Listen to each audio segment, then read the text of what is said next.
Patrick, after watching this, I'd really love to know your thoughts on just how kind of weird this movie was and how plot light it was. Yeah, well, that's the thing. The Italian movies tend to not make a lot of sense. Let's be honest. There's a lot more focus on feeling and mood and atmosphere in these Italian horror movies than there is on plot. That is particularly a problem in some of the ones that seem to need the plot the most, i.e. the mysteries, the giallos. Mm-hmm.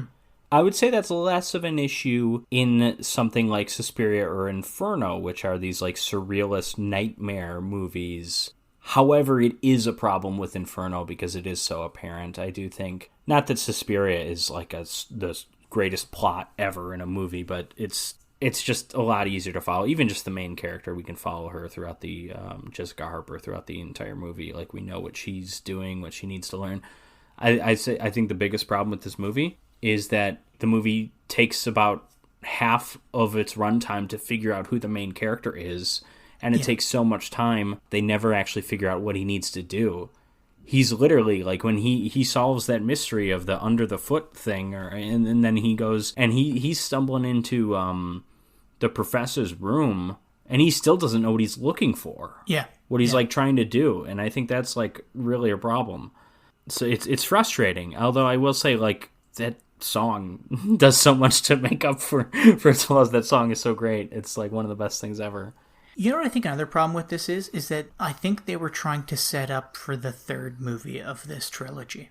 Which makes it all the weirder that he didn't make it for another 27 years, if that is the case, and I don't know if that is. It's just so weird that we're following two main characters and then a third main character, and then two of the three main characters die. Then we're introduced to a handful of other characters with 45 minutes left. I wanted the cat-killing antique dealer to be the hero of the movie. I was hoping for that. I know. He was the only one who seemed to understand what was, like, sort of going on. And he was like, I don't want a part of it. I just want to sell my antiques and kill these fucking cats. I don't know if he did. That's the thing. I don't know if anyone ever really knows what's going on. Well, also, what was up with the concierge, right when Mark walks into the place? He looks over, and I had to turn the volume up to hear it, but she says, they're looking at meat. And she says, take it to the usual place. And then Mark goes, hello? And then they cover the meat up. Was that supposed to be part of Rose?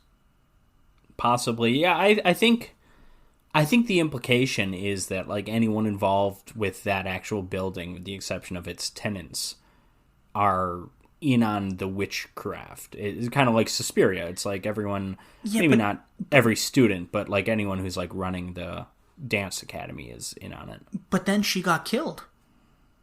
She lit herself on fire. Oh, I guess they didn't kill her. She kind of did that herself. Yeah, you're right. I don't know. That's right, yeah. And then that's also a huge problem, too. So I think the biggest problem ultimately is that at no point in the movie does the main character really know what he needs to be doing for the plot to move on. It just kind of happens to him. Mm-hmm. Which can be done in an interesting way, and I don't, deny that this movie has interesting visuals and all that. But another huge problem this movie has is its conclusion. It basically has the same climax as Suspiria, right? Where they stumble upon this character who becomes a monster. In Suspiria, they bring to life her friend who has a knife ready to stab her, but then also this mother is like this creepy old lady. But at least in Suspiria, the hero of the movie, the heroine of the movie, did something. Yeah. She stabbed the little shadowy figure of the mother. Here, Mark literally doesn't do anything. It's just like, he's just lucky. It's just like, oh, thank God they accidentally started the building on fire an hour ago. And like, it's just a really not satisfying climax, honestly. And Suspiria is also kind of not a satisfying climax, but it's far more satisfying than this. Yeah, actually, in fact, nobody in this movie actually does anything. I know, that's the problem. People either die before they can relay information, or they just flat out don't do anything at all. Yeah, like, we never even really feel... You were saying the Kazarian, like, is the one who knows the stuff. I don't know if that's true, but we never find out what he knows and doesn't know. There was a bit that I glossed over, but he was hanging out in his bookstore, and somebody snuck in and stole 3 copies of The Three Mothers off of his bookshelf. And then some cats got in and wrecked the place. But, like, he doesn't seem to notice that his books are gone. And you would think that if he has, like, 3 copies of that book, that he kind of knows what's going on. You know what I mean? Or that it's not an antique. Yeah. There's that, too. Yeah, I don't know. It's just, the movie didn't make sense. The only thing I really liked about the movie were the visuals. And the deaths, for the most part. Well, yeah, and I was going to say, I think it's not just the visuals, because I'll say just the direction as a whole. The construction of certain scenes is just really, really good. Dario Argento knows how to deliver on suspense and shock. He knows how to build up to a gory death. Mm-hmm. Sometimes it goes on for too long, like with the rats and stuff. But all the scenes are well constructed. It's a really, really well directed film, but the script is just kind of nothing.